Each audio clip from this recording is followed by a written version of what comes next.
everybody, I'm Molly Idle. I am a children's book author and illustrator of books like Flora and the Flamingo and T-Rex and The Mermaid Tales, Pearl, and my newest book, Coral.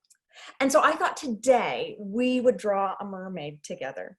I like to draw my mermaids to look like the creatures that they look after in the sea. So today I thought we would draw Coral here. And I use Prismacolor pencils. And so your mermaid need not look like my mermaid. You can draw whatever you'd like, but I'd like to show you how I take a drawing from start to finish, so from a sketch to the point that it's a drawing like you'd see in the finished book. And we're gonna start with a line drawing of Coral. It's just graphite, and it's on Canson vellum finish Bristol paper. I like that paper because it has a little bit of give. It takes a lot of drawing and erasing without wearing a hole in it, but it's not so soft like a rag paper that I leave big indentations when I work. Because I almost always have to work to a specific size that a book is made in, I like to tape off my drawings. It helps keep me within the lines, literally helps me color within the lines. And I just use masking tape or drafting tape. And this is my favorite kneaded eraser. If you guys haven't used a kneaded eraser before, oh, they are so much fun. Not only are they great at picking up some graphite off your paper, but they're just fun to knead. It's kind of therapeutic, really. And what they do, kind of like silly putty, if you've ever pressed silly putty on a comic book page and it picks up some of the ink, well, a kneaded eraser can pick up some of the graphite. I generally draw very dark when I transfer my drawings onto the paper that I'm going to color with. And I do that because I work with a Pentel mechanical pencil here. And I use an HB lead, which is kind of a hard lead, not super hard, but it makes a slight etching into the paper.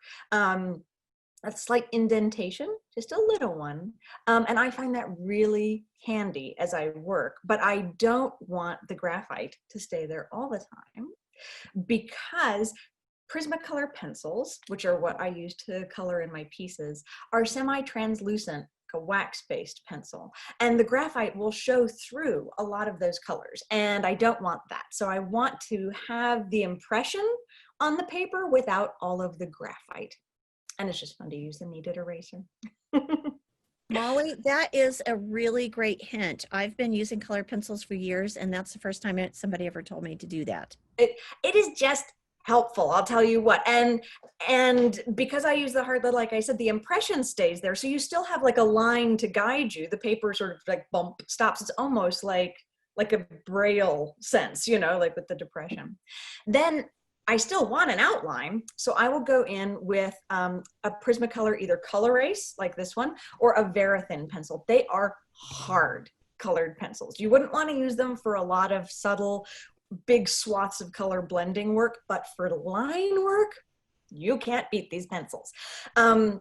My favorite is the Verithin, but Verithin doesn't come in carmine red, which is the color I'm using here, but Color Ace does. I don't recommend using the eraser on the end of the Color Ace. So often it smears, and nothing is more frustrating than thinking you're clearing up a mistake and making an even bigger one by trying to get rid of it.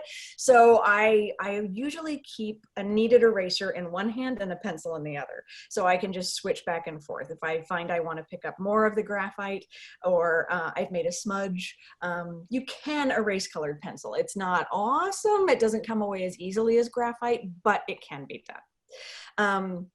So I will then go in and take that outline that I originally made in graphite, take out the graphite, replace it with a colored lead. This is not the most exciting part of the process to watch, I'll be honest with you. It's just very meticulous work. But I don't know if you guys have ever painted a room, and I don't mean like painted a picture of a room, but like if you decide I'm gonna repaint my bedroom or I'm gonna repaint my living room, and all the work, all the most time consuming part of the process is the prep work. Oh, here. So I also wanted to make sure to mention to you guys, I turn my paper a lot while I work because I always like to work with the natural curve of my hand. Our bodies are hinged. We have ball and socket joints and hinge joints, and there are ways our body wants to move. And I find I get a smoother flow with my line work if I always work with that natural motion, which just means rotating my drawings a lot.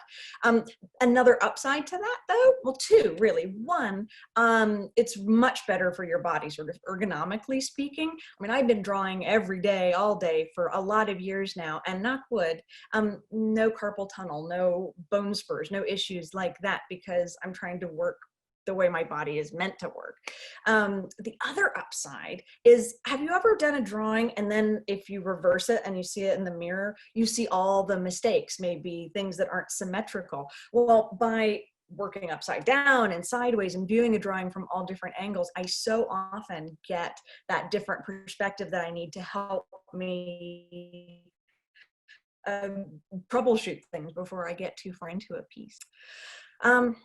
My background before I was an illustrator was in animation. My first job out of college was working for DreamWorks Feature Animation Studios, and this was in the old school animation days, pencil and paper and people, not a lot of computer generated imagery. But I was out of the, they had already moved on from animation cells and on acetate, but when there were animated cells that were being photographed, this part of my process I liken to the inking process, right, where they would transfer the end of the rough drawing onto an acetate cell with a pen that would then give them parameters to work within to paint the rest. And so I look at this like that. While it's not exciting to watch, it's actually one of my favorite parts of the process. I love line work.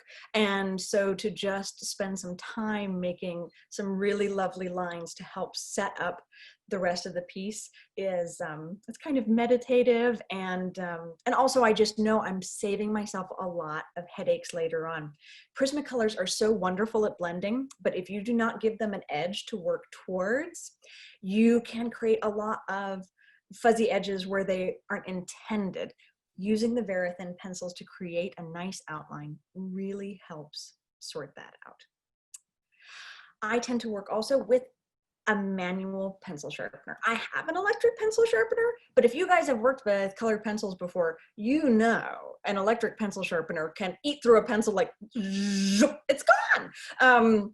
So oh, that makes me so sad when a pencil gets eaten through that quickly. So I find that if every little bit I just give a single turn, that really helps. So like I was saying before, you know, kneaded eraser and a pencil sharpener in one hand and a pencil in the other. And that's how I work all day. So I just give it a crank and keep going. There's not a lot of reaching. I try and make it as like that it doesn't take me out of the flow to have to maintain the pencils. And now it's really just part of the process. So that is about what we should see. At this point, we give a whole outline. I used some carmine red. I used a little bit of pale vermilion, very thin pencil too. Now it's time to make some water. All right, I've got muted turquoise, light aqua, pale sage, light gray, green, and cream. Also, I've branched out from Prismacolors a bit. This is a Cairn d'Ache Luminance pencil in light malachite green, one of my faves.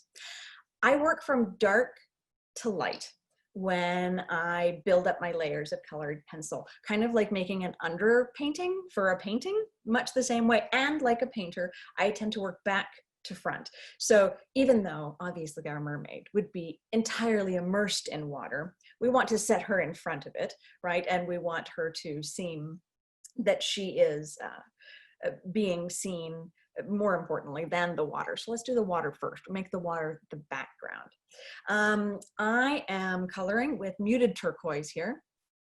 And when I color, I try not to make directional lines back and forth. I try and make sort of narrow ellipses, like little curly cues over and over and over.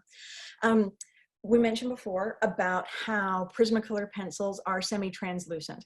So if you have a lot of definitive directional lines, those are going to bleed through or come up through the other layers of your pencil to create a really smooth gradient, as like water going from dark to light. We need to have just sort of a diffuse color field, not any specific directional lines. So tiny little ellipses, narrow ellipses, what would, and I continue to move the page. So because your hand does have ways it wants to move, and those things are going to overlap, and then over layers that will create directional lines even if you don't intend it. So if you're constantly shifting just a little bit, you're always working at different angles, those ellipses are overlapping in different ways, and you get that nice diffuse look that you're going for. So from muted turquoise, we're going to go to light aqua, and we're going to cover all the area we covered with muted turquoise, but a bit more too. In that way, creating part of our fade, going from the dark water at the bottom, right? Like the sunlight is filtering down through the top here. A little light aqua. That's one of my favorite colors. The muted turquoise has a little bit of gray in it. And I feel like that helps, that just little bit of neutrality in there helps keep the colors from being too punchy, too bright. I think complex colors are almost always more interesting than sort of out of the tube or out of the pencil colors, as it were. So I like the idea of layering lots of different colors, and I could tell you now, because this bit, not unlike the line work, goes on for a little while. And while it is not, like I said, like a thrill a minute watch, again, this first coat of the color that takes so much time is imperative. So now we're going from light aqua, and we're going to cover everything we did from the muted turquoise and light aqua now with that Carne d'Ache light malachite green. The Carne d'Ache pencils are so lovely. They're very buttery, like Prismacolors. They are about 3 times the cost though. So I simultaneously thank and curse my friend Michaela, who turned me on to these, because they really are lovely, but oof, definitely something you want to use with your manual pencil sharpener. And I will say, at some point you start to get hampered by your medium. So as much as whatever, you should draw with whatever you have on hand. But sort of like, I used to play the violin, and I had like just a little violin that was okay, and I made some good music with it, but not like I could make with a Stradivarius, although not like somebody who could really play could make with a Stradivarius. So it's a combination of like talent and materials. We're all limited by our own skill set, but we shouldn't be limited by our materials in as much as we can help it. Now on to one of my favorite colors, pale sage. I know, I love all my Prismacolors, but pale sage really is one of my favorites. It is a very versatile color. If you want to add just a hint of warmth to your blues or your greens, pale sage is the way to go. Not only is it a warm green, but it's a green that has quite a lot of white mixed into its color base, which makes it a more opaque color. The Prismacolors that are not just pigment. Oh, here, take a look. You'll see, if I hold it close, the texture that we're creating, but hopefully not a lot of directional lines, just a general sort of fuzziness, right? I'm pressing very lightly. In fact, I hesitate to say that I'm pressing. It's almost just like resting the pencil on the paper and moving it. And this is important because we want to build those layers initially without any one of them coming out on top of the other. Well, obviously one of them is on top of the other, but I mean without any one of them being more important than the other. If we want to create a really smooth blend, they need to all be applied with similar pressure and different directions. Oh, you know what? Have you ever, I hate when this happens. Sometimes, despite my best efforts, I make a mistake and I go over that line. You can erase. It's hard to pick up with my favorite kneaded eraser though. You want to use a white eraser. My mechanical pencil comes with little white eraser inserts at the end, and I really like them. They're soft, but they get the job done, and there's no pink eraser chance of leaving any pink color on a piece when you don't necessarily want that color pink. But about the pale sage, because it's mixed with white, it can hide a ton of problematic little spots, and it's also really good at blending because that white gives it space to suck up other colors and help mix them together. Pale gray green is, for all intents and purposes, white with like a drop of black and a drop of green in there. It is so light. In fact, I bet you can't even hardly see it on this screen. I'll hold it up. I mean, it's almost the color of the paper when you're pressing lightly. When you press a little darker, it becomes, well, no darker than the color you're seeing it on the pencil. But what it is wonderful for is like that fade to white paper, or the feeling of sunlight underwater, getting just that very, very hint of color, but mostly just the sense of light that you get with it. All right, so once you have worked from the darkest color up to the lightest color, we're going to go, oh, hint of cream. Let's warm it up just a bit more. You know what? Yes. And maybe just like so super, see, I'm using like big broad strokes here. Just a hint of it, just to sort of give it that sun-kissed feel. We're going to work our way back down. So we worked from dark to light.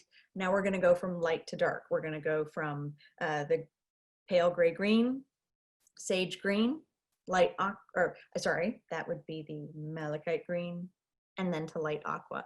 I'm not going to use the muted turquoise in this pass because the water, I want it to be a very light color and I don't want to muddy it too much. So while I wanted that little bit of gray in there that the muted turquoise has, I don't want it to get too muddy. I want it to be a coral reef. I'm picturing crystal clear water. So we want depth, but without too much stuff floating around in it.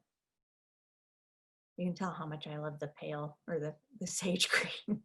I really do. I love the feeling of this color too. And it really can be mixed with just about anything. You can mix it with yellows, you can mix it with blues. I've used it over purple. It really is a versatile color.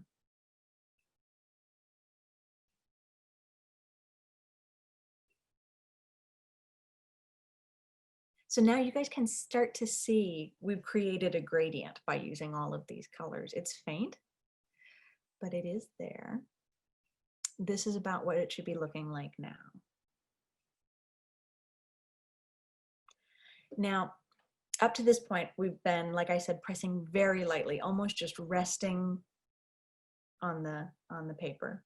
Now we're going to go back in with two colors. We're going to use that pale gray green and the light malachite green.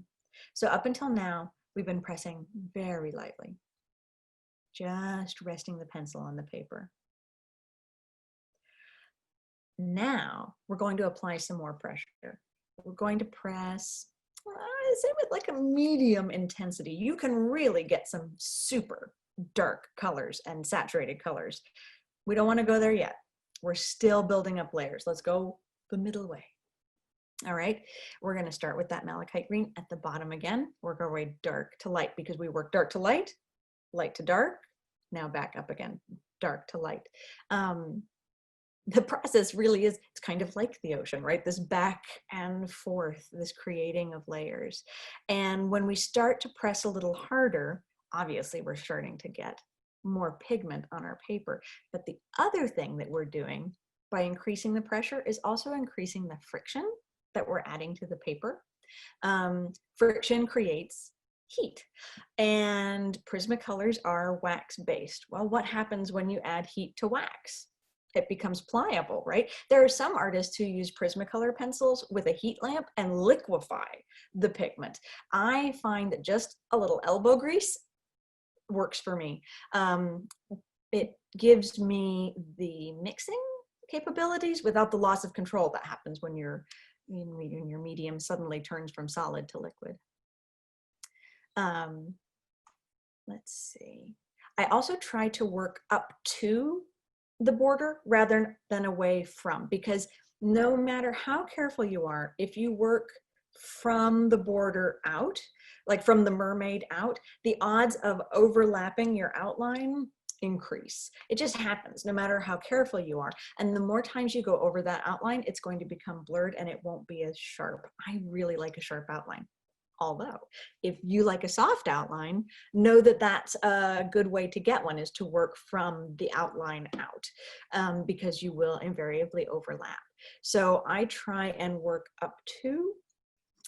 It's worth noting that the pencil is not super sharp. I really don't want it to be super sharp when I'm blending, because the sharper the point, the greater the chance of making a discernible directional line. And if you do make a directional line, don't freak out. You can absolutely go over it and blend in other ways, work up to that line. Don't go over it again until you've like created the same sort of color saturation in the areas surrounding it, and it will disappear. It truly will. You're bound to get some slight cross hatching by doing this. It just takes time. I will generally blend up and back 3 times lightly, and then once or twice with this medium pressure. So when you're working medium and you want to create a gradient, so you want to start applying that medium pressure, and then as you work with your ellipses, you want to slowly ease off. And that will help you transition into another color. So I want you to practice going from like medium pressing and then slowly lightening up while you move. So what we are doing is slowly saturating this paper, right? At some point, it won't be able to absorb any more color, and the colors will, no matter how hard you press, like that's all that's getting on there, right? And so as I'm working, I'm always thinking about how much more color I can apply. So the key is to lightly layer all of the colors that you want to have in there, and lightly being the key word there, because at some point, if you've applied a lot of color and then you decide you'd like to bring another color in there, if you've been pressing hard, the odds of getting it to blend with the other colors, if you haven't already worked it in lightly, are not as good. It can be done, but not with the smoothness of transition that you can get if you sort of patiently work it up. So there I took the same approach and I worked from top, slowly easing up to bottom, and that gets us to this middle stage. The good news is that once you've hit this middle stage, boy, do things come together fast, just like painting that room. It's time to get out our rollers, as it were, if we were rolling a room out. So now I am going to press hard, and I'm going to use just one color. I am going to pick this pale sage green. A lot of people who work with Prismacolors use a blending tool or a burnishing tool. Prismacolor sells a clear wax pencil that you can use to mix things together. Or you can buy a burnishing tool, which is like a small smooth metal tool that you can use to push and make sure that everything smushes together. But if you've ever worked with watercolor, using a burnishing tool or using a clear wax blending tool is a lot like adding water to a wash you already have on the paper. All it's taking is doing that existing pigment and spreading it out. This part gets a little messy, so I always bring out a drafting brush, because as I'm drawing, little bits of pencil go everywhere. And it's worth noting at this point, I like a flat pencil to work with, because I want that smooth area. I'm essentially burnishing, but with a color. So instead of diluting that pigment with wax or a tool, I am adding more pigment. I'm adding all the pigment that the paper will take. But while it is doing that, while I am pressing hard, I am increasing the friction, which means I am heating up the pencils slightly, which means they melt together a little bit. And it means that those colors that are all underneath are all getting mixed together. It's like mixing your paint on your painting. I love to pick a color that is already in my mixing palette. Like we've been using this pale gray green from the beginning. And so you don't want to pick just a random color and go, now I'm going to blend it all with purple. It won't have the same effect. When you do want to sharpen it is when you're getting right up to that outline. You want to be able to create sort of a matching edge to that very thin outline that you have. Now you've got a Prismacolor outline of the different color matching right up next to it, sort of like lines on a road. And once you have this in, the cool thing about coloring in whatever goes over the top, because you've already saturated the paper in the background, it just skips off. You can color all messy with your mermaid. It's not going outside. The paper can't take anymore. So when I was talking about really like how the prep work pays off, it really, really does. So I am pressing as hard as I can, still working in those little ellipses. And elongated ellipses. That's going to be a fun tongue twister. And look, I'm even going over the darker areas, but you can see that because I had darker colors layered underneath, they are still coming up through. So even though I am covering everything with a single color, I still maintain that gradient. And that is one of the coolest things about Prismacolor pencils. I will tell you, you go through pencils in this part of the process. So you can see how it's smoothing out all those little tiny dots that you see where it's not burnished, and then the smooth color where it is. But it's one of my favorite parts because it's like it all just comes together magically, like all this prep work and yes, and layer this and layer that and layer the other thing, and then suddenly, pop, like it's super saturated. And if you've put in the work to create that smooth transition, there's really not a whole lot else to be done. And that is super fun. And I will say that this doesn't just work for the background. I'm going to apply the same sort of technique to coral here, but I work like piece by piece. So coral here is just against water, but whatever you had going on there, you could work in the same method. Hang on. See, my pencil is getting a little short. You really can go through these things. And when they get short, your hand tends to bunch up. It's handy to have on hand pencil extenders. You slide this little ring back, put your little pencil nub in there, tighten it up, and now you have a pencil that rests much more comfortably in your hand, allowing your hand to relax. Because I'll tell you, the combined effort of the pressure with the ellipses and like giving yourself a claw hand around a small pencil will wear you out.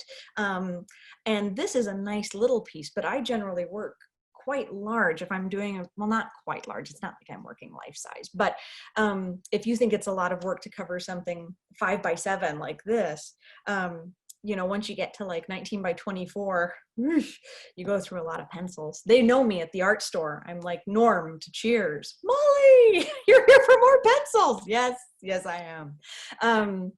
But if you're thinking, gosh, this could get expensive, it's really far more I would say cost effective. You can't really gauge one medium as being more effective than another, but it's cheaper than painting. You know, I don't have to deal with canvases or mediums. A pad of paper is pretty inexpensive, somewhere between $10 and $20, depending upon the size. And at $1 something per Prismacolor pencil, that buys a lot of pencils versus a tube of paint. And I have to tell you, I don't have music playing right now while this is going on, but I like a good techno beat when I get into the hard coloring because you need something driving that gets you going. Something with a beat. 80s pop is not too bad. Daft Punk works. Whatever you like. The sort of more meditative part, you know, I put a book on tape in or something and you get sort of like a very Zen quality. Anyway, here we go. So just work up to each edge, and here in a second we'll pull back and look at the finished point, the piece to this point, and then we shall move on to coloring Coral herself. So here we go. Look, we have a totally smooth ocean background now, floating in a sea of tranquility. Let's get out some red Prismacolors. All right, so we're gonna work the same way. Scarlet Lake, Carmine Red, oh, Anthraquinoid Pink, and Anthraquinoid Pink. That one's the tongue twister too. Just pink, blush pink, deco pink. Let's start with the darkest, just like we did when we painted the background. Well, I say painted, but you know I mean drew. All right, so just like before, I just want to lay in that sort of underdrawing.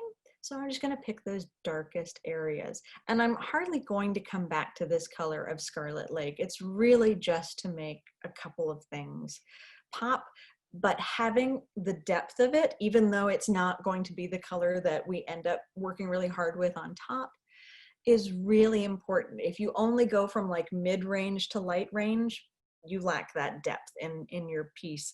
The value, you need to work with the whole value range. You can choose to bring up whatever you'd like. Oh, and I will say this, for whatever reason, I think it probably has to do with the amount of white pigment in particular pencils versus the amount of just the hue that they're mixing in.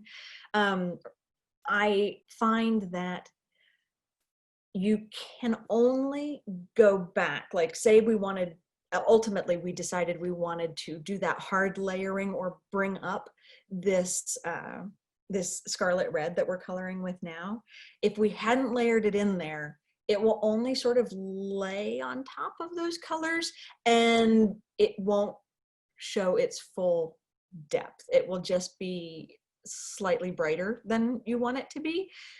If you put it in there from the start and press back down into it, it almost makes a sandwich and everything comes together in a way that the color represents as it does on the pencil. So all that to say, if you want a dark color, if you're going to have like a dark outline, say we wanted to make her, I don't know, plaid, we would want those dark stripes laid in from that very first layer. You can never go darker than your first layer. And you can't really go much lighter either. So there are instances, and you'll see here, in which I don't lay in dark colors because I'm going to want to go super light. So I will only put that light color over some areas like her eyelids or her eyebrows or maybe a little tip of her nose. I don't want to have any depth there that I'm competing with for a highlight. So see very little of that dark color because I want her to be brighter and really stand out. So now we're switching to carmine red. Remember we did the outline in the carmine red color erase pencil, but this is not that. This is the Premier Prismacolor pencil. So much softer, same color, different lead consistency. We can't get that. If you tried to, I've got a sharp point on there now, but if you tried to really press that, it would just crumble. Not like the Varathons where you can really press with that sharp point and maintain that sharp point. You'll note again, I'm still working sometimes directionally. Look at this fin where I've created a swoop line in there. I want that to show. So it's not to say never work directionally, just work directionally intentionally, because whether you mean it to show or not, it's going to show. So it's better to show when you want it there and not when you don't. Yes, ma'am. We have another question. Please toss it out there. Bertica is asking if you have any concerns with the back of your hand smearing your artwork. Oh, that's an excellent question, Bertica. Only for certain colors. There are a handful of colors that are, and it's usually the really rich dark ones like Indian Throne Blue or Indigo Blue, Dioxazine Purple. Prismacolor has a whole range of lovely deep colors, black raspberry, black cherry, black grape. I'm getting hungry. And those colors, oh, can they smear? And so I've tried to be very intentional when I work with those, but to cover them up as soon as I possibly can. So they're almost always colors that I use in like my underdrawing stage, but sometimes I want them to be the color that I'm like doing that really hard pressing with. And when that is the case, even when they are burnished by themselves, they will still smear. Not so much with the back of my hand, although that can happen. I'm always sort of like trying to work away from things. And because I work with the kneaded eraser in the other hand, I can very quickly just sort of dab up any sort of pencil dust that gets in an area where I don't want it to be. But here's a tip. All of those colors can be set with a handful of colors that I like to call the magic Prismacolor pencils. There's a handful that are almost entirely pigment, no black, no white, just color. It's goldenrod, artichoke. Let's see, I'm drawing a blank here, no pun intended. Goldenrod, artichoke. You can layer indigo blue over anything, but it will also smear.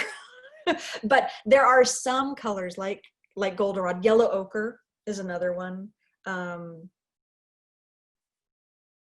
Raspberry.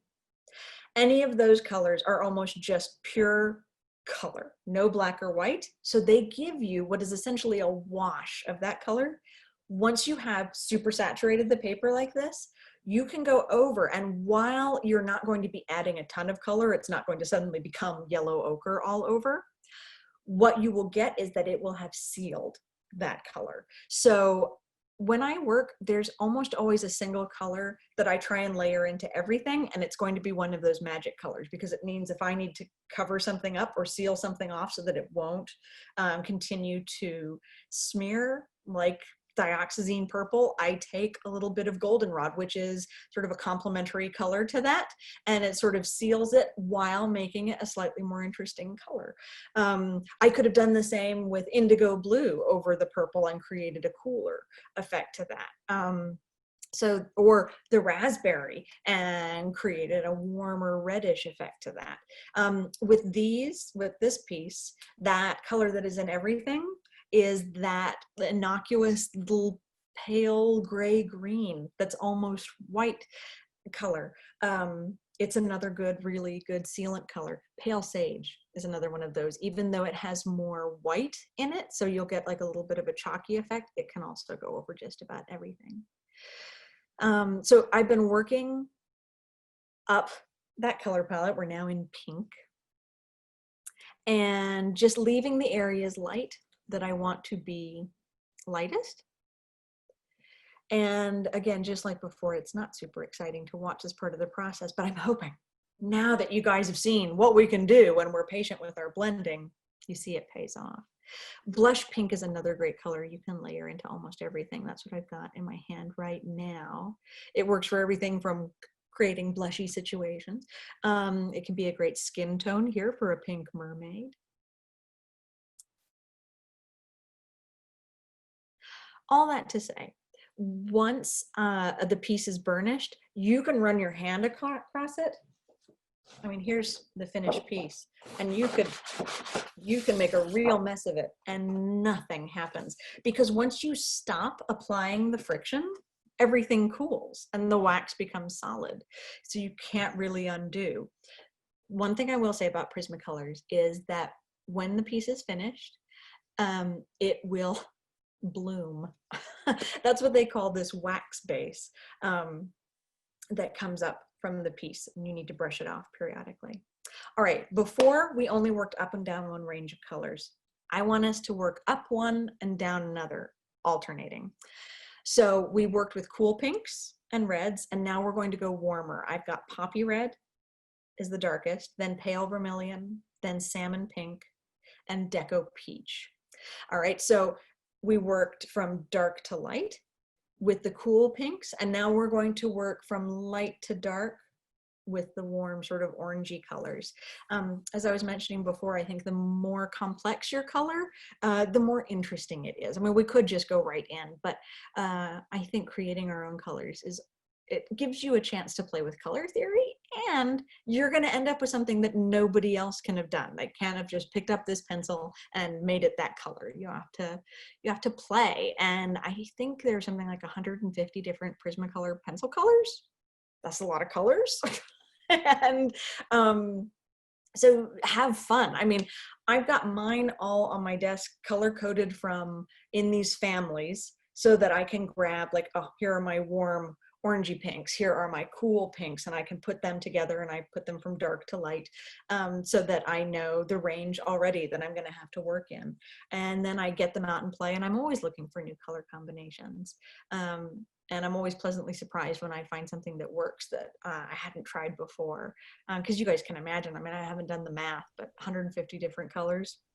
I have no idea how many millions of combinations there are, and I have not begun to try them all. Molly, Yes, ma'am. I have another question for you. Mm-hmm. Could you give us like a little sneak blurb about the storyline for your book? Oh, I Mermaid, absolutely and can. also, when is Coral available? Is it Oh, now? Coral is available now wherever books are sold. And if you are here locally in Arizona, you know, Changing Hands is opening again next week. And they've been open all along for curbside pickup. And because I am also in Tempe and they're in Tempe, if you order a copy of any of my books from Changing Hands, I'm happy to run down there with my mask and sign them for you. So you get a personalized copy. So here's Coral right now with that first blending bit. I will tell you the story in just a moment, but I want to tell you first, I'm going to layer in some of that light malachite green to help tie her in with the background. She is, after all, in the water, so it's nice to overlay some of those watercolors with her. And you'll see that, look, it didn't turn everything blue automatically. It just gives it a nice little bit. And if we want to go over it later, like I said before, if you layer in the color before, you can always come back to that color. If I tried after we really, really pressed hard and colored her in, we wouldn't be able to add that little hint of aqua. And here, like I said, we're going to save some of those areas where I didn't really color, and we're going to add some of that light gray green. All right, the story of Coral here is actually the story of a coral reef. Coral lives on the reef with her friends Philly and Manta. Philly looks like a little seahorse, or a she-horse, I guess, mermaid. And Manta, as you can imagine, looks like a manta ray. We're going to start to press a little harder here, medium layer. Well, the three of them live happily on a reef together, each of them looking after a part of the reef. Coral looks after the coral. Philly looks after the little fish who find food and shelter there. And Manta raises the sharks and rays that feed upon the fish, and that keeps the reef in balance, each of them working. But one day Coral here finds an empty hollow in the heart of the reef and thinks that maybe it should be hers. She shouldn't have to share it with anybody else. And she makes the others go away, but she finds out that just as no one of us makes a home or a world, no one of them alone can make the reef, and they have to find a way to work together. We're all finding that out now, aren't we? My goodness, we're all so much more connected, I think, than we ever realized before, even when we're far apart. Like, look, we found a way to get together today for the Draw-A-Thon, even when we couldn't all get together at the center. I love how resourceful people are. There's always a solution if you're willing to look hard enough for it. All right, so you'll see here now we're getting that sort of medium layer built up, and she really does start to come more to life with this layer. Having put in all that work up front to create those light layers, it's starting to pay off. Let's see, pencil, pencil, pencil, this one. All right. I'll tell you another great thing about working in Prismacolors versus paints is that you can step away at any time. There's no worrying, will this dry? Is it too wet? Is it not wet enough? I started working in Prismacolors. Michelle said we met in 2011. That means my boys were 4 and 6, I think. So the oldest just starting kindergarten. And at that point, I mean, as a mom who's a professional artist, there was just no way that I could, you know, this, Mom, the kitchen's on fire, hang on, I gotta finish this watercolor wash. I started working in colored pencil because I love to draw. That's what I'd always been doing. And I wanted the freedom to pick up and drop off whenever I needed to work. In those days when I was working mostly during nap times and school times and And then I just found that I loved it and have stuck with it ever since. I'm also very type A, and I find that the control that I get with Prismacolor pencils is lovely. Painters are such fabulous people. They have to be so comfortable with a medium doing what it wants to do. I'm very type A, so I like to know it's going to go and what it's going to do, and working in Prismacolor provides a sort of precision that sort of sets my mind at ease about that. So we're working back down to that darker color. I think that's the carmine red now. Might put just a pop of the scarlet back in here in a minute, but not much, because I really like this sort of candy coated pastel color palette for coral. I've done books that are much darker palette wise.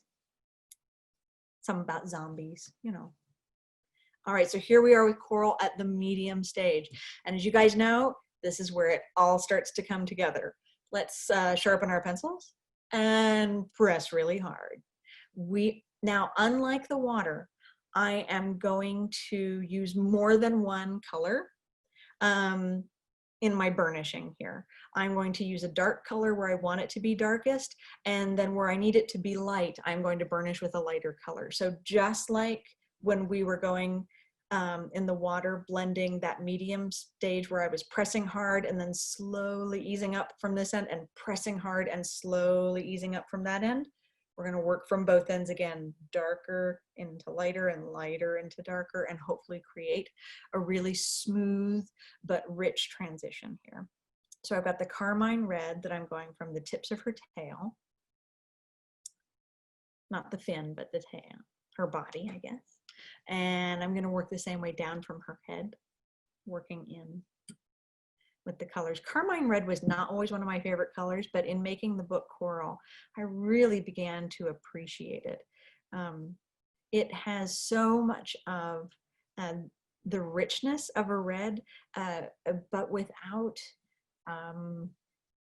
so many of like the visual linkages. Like, it's not a fire engine red, you know, it's not an apple red, it's sort of its own red. And I like that, because I think it means that people can see the drawing for what it is and not maybe what they're associating the colors with, which is another benefit to mixing really interesting colors. Nobody goes, oh, I know where I've seen that, that reminds me of this, that, or the other. Hopefully your work just ends up reminding them of itself. So now I'm working back into that carmine red with the, I always have to look at how to pronounce it, anthraquinoid pink. Let's call it Anth Pink for short, which is one of the Karnda Ash pencils, and really one of my new favorites. Prismacolor is wonderful, but they don't always have the perfect blend for the way I would like to work in some of their color ranges. So for them, the carmine red, the next closest one is just straight up pink. And it's kind of a jump. It's like we're missing this middle step. So you can get the same effect, but it might be a little grainier. The closer together you can get your colors, the smoother the transition will be.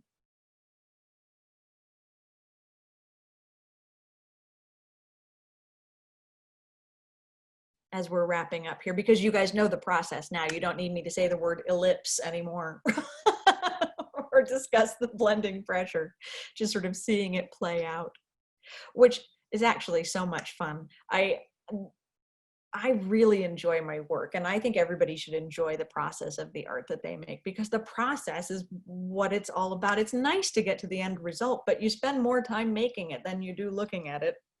And it's nice to enjoy that process. There's nothing for it but that this process is time consuming. But there's also something really wonderful and kind of centering about it.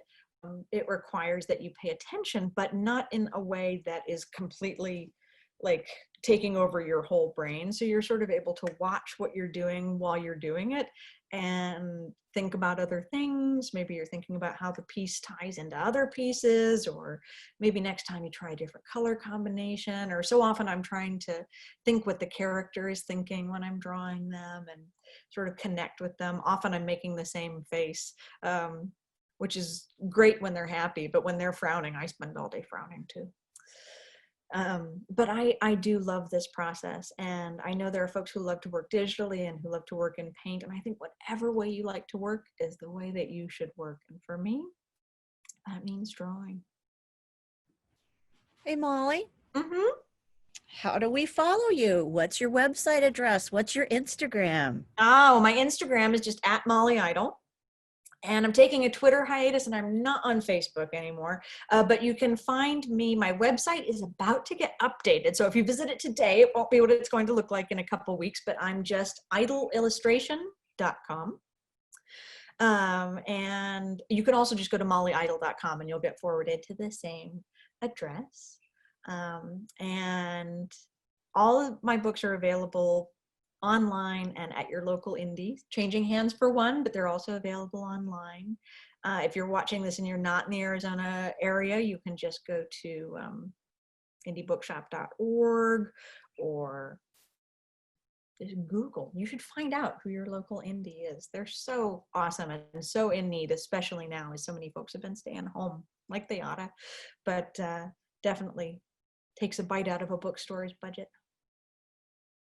So at this point, I'm getting to work back and forth. I've got everything saturated pretty close. I haven't pressed as hard as I maybe could so that I'm still able to go over areas. And I decided, you know what? I want to warm her up. Maybe she's too pink. I can go over everything with this salmon color and warm it up. And then if I decided that was too warm, I could go back with pink and cool it down again. I can't markedly change the color, but I can tweak it a bit. So here she is with just a few finishing touches left to go here. We're going to bring out our Verithin colors again. We're going to get our carmine red, our pale vermilion, and we're going to bring out indigo blue. I'm going to start with pale vermilion here. And as you color, you're bound to soften that little bit of outline. And if you want to pop that back, because we did it first, you can bring it back to that original color that you had underlaid. So despite all the colors that have been layered on top of it, you can bring it right back to pale vermilion again, like magic. It's like doing, I'm trying to think like what, it's almost like doing color change paint or something, or a mood ring. Suddenly, whoop, it just comes right back when you press down through all those layers. And it's a nice way to just freshen things up. As it goes into a darker color, I'm going to switch to a darker edging pencil. Back to that very first pencil that we picked up, the carmine red. And just go nicely around those outlines that we had from the beginning from our little pencil sketch. It's the same outlines. And now we're going to get out indigo blue, one of those magic colors, and just add in her eyelashes.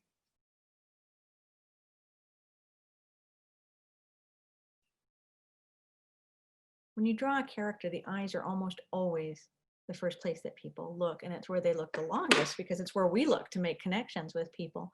And so it's worth spending some time and care and looking at them from all sorts of different angles, making sure that you've got the shape right and the expression right.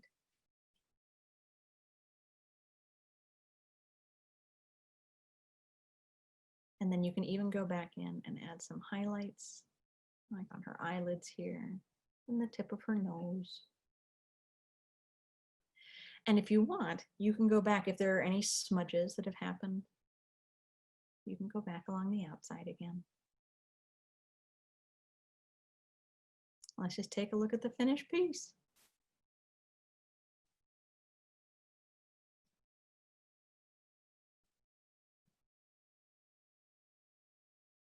Ta-da! One mermaid. And we'll take a quick close up here as we say goodbye. Just let you pan down, look at the details of the piece. All those little lines that we made, all those scribbles just blend together into a color field. You can see tiny little specks here and there. I like that. I like that you get to see how it was made. Not too perfect. just right.